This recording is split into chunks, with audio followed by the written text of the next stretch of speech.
You do not decide how your day begins. The alarm decides. The first notification decides.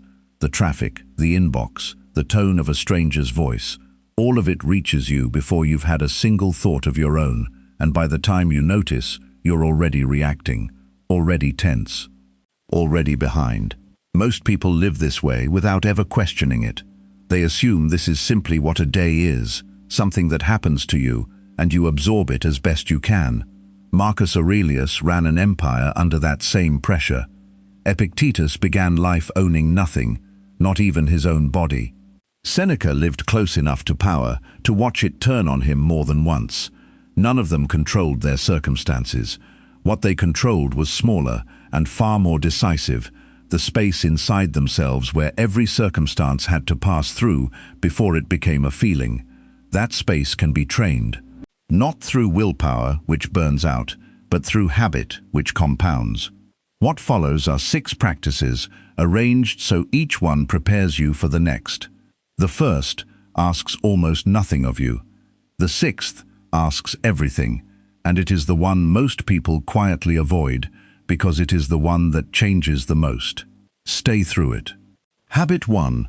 Set your mind before the world does. Marcus Aurelius began his mornings not with optimism, but with rehearsal. He reminded himself, before leaving his tent, that he would meet people that day who were ungrateful, arrogant, dishonest. He wasn't preparing to be cynical. He was refusing to be ambushed. Most people give the first minutes of their day to whatever finds them first. A notification, a worry left over from yesterday, a vague dread about a meeting. A river doesn't ask permission before it carves a canyon. It simply moves, and whatever stands in its path is shaped by it, whether that path leads somewhere good or not. Your unguarded attention works the same way. It gets shaped by the first thing that touches it. Try this instead. Before you reach for your phone, sit for 60 seconds and ask one question: what actually belongs to me today? Not the outcomes, not other people's moods, not the traffic. Only your attention, your effort, your response. Rehearse the difficult conversation calmly. Decide, before the obstacle arrives, that an obstacle is not the same thing as a disaster. This isn't about predicting your day. It's about no longer being its passenger. Habit 2. Find the space before you react. Between an event and your response to it, there is a gap. Most people never notice it exists because they close it instantly. An insult lands, and anger is already speaking before the sentence has finished. Epictetus taught that it isn't the event that disturbs us, but the judgment we attach to it. And that judgment moves so fast it feels like instinct. It isn't. It's a groove worn by repetition, and grooves can be recut. Viktor Frankl, writing from a place with almost nothing left to control, described that same gap. Between stimulus and response there is a space, and in that space lies our power to choose. What the Stoics practiced 2,000 years earlier, he confirmed from the inside of the worst circumstances imaginable. Here is the practice. When something triggers you, name what you're feeling out loud or in your head. Take one breath, then ask, will this response help me or hurt me? 3 steps, taking less than 10 seconds, and yet they are enough to insert a mirror between the event and your reaction, enough for you to see yourself clearly before you act instead of after. This builds directly on the first habit. You've already decided what belongs to you. Now you're defending that decision, one reaction at a time. Habit 3. Rehearse the loss before it comes. Seneca had a habit that unsettled his peers. Wealthy, respected, secure, he would deliberately imagine losing it all, his position, his comfort, the people he loved. Not out of pessimism, out of preparation, and out of a sharper appreciation for what he still had. Avoiding this kind of thought doesn't protect you from hardship, it only guarantees you'll meet it unrehearsed. A storm that has never been imagined finds a house with no shutters. This is what negative visualization corrects. It removes the shock because you've already stood, in your mind, in the wreckage, and found a way through. And it restores gratitude, because the things you feared losing become visible again instead of assumed. Give it 2 minutes a day. Consider one real possibility honestly, without spiraling. Then ask what within that situation would still be yours to decide. Marcus Aurelius put it plainly: nothing happens to anyone that they were not equipped to bear. This habit asks more of you than the first two, because it means walking toward discomfort on purpose.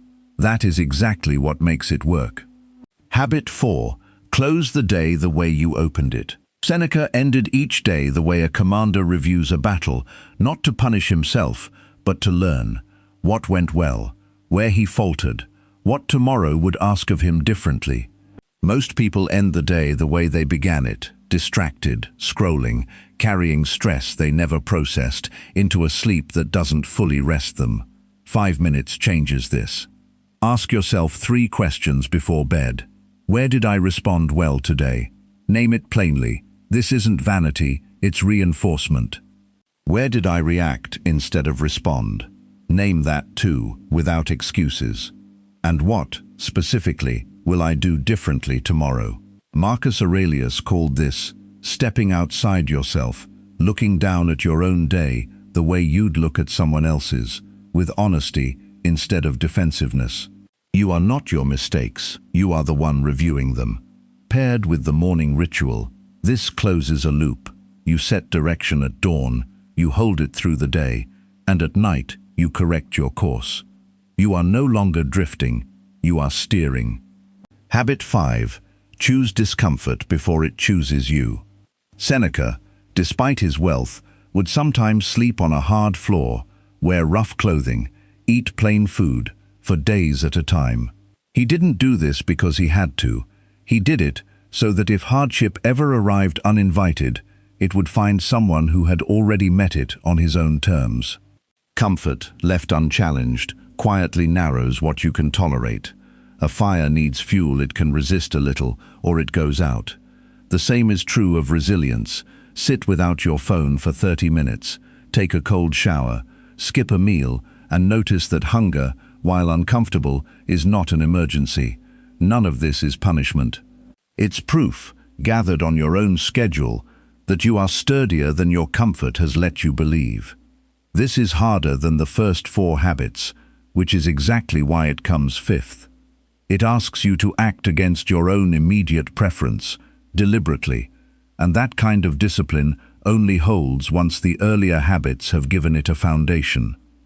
Habit 6. Remember the clock is running.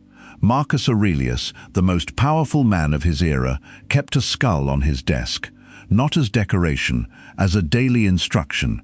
You could leave this life right now, he wrote to himself. Let that shape what you do and say and think.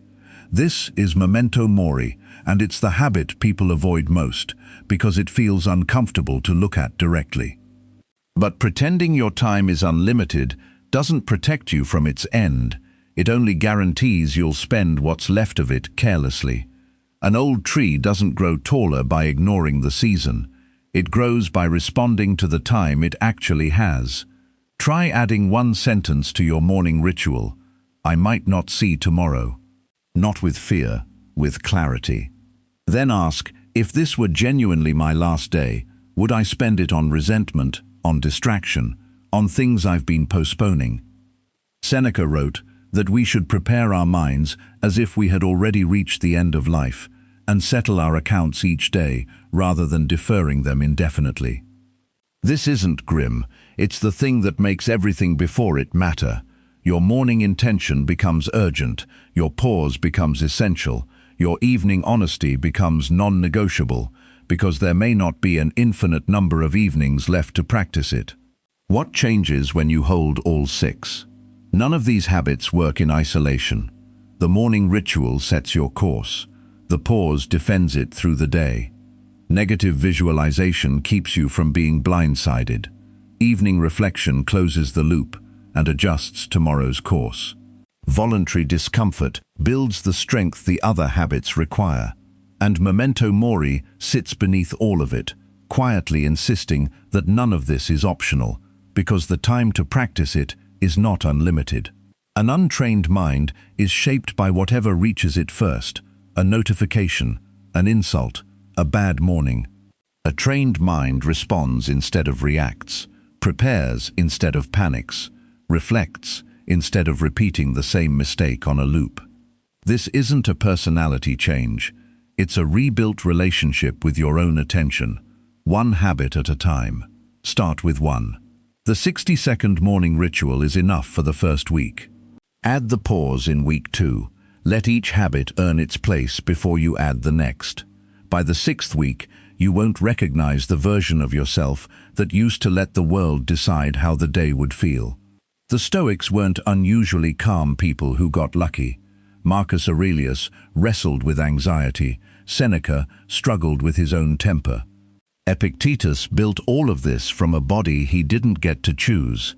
What they had wasn't an advantage, it was a practice, repeated daily, until it became who they were. Your mind is still untrained. That's not a flaw, it's simply where you're starting. Watch the next video, and let's continue the training from here.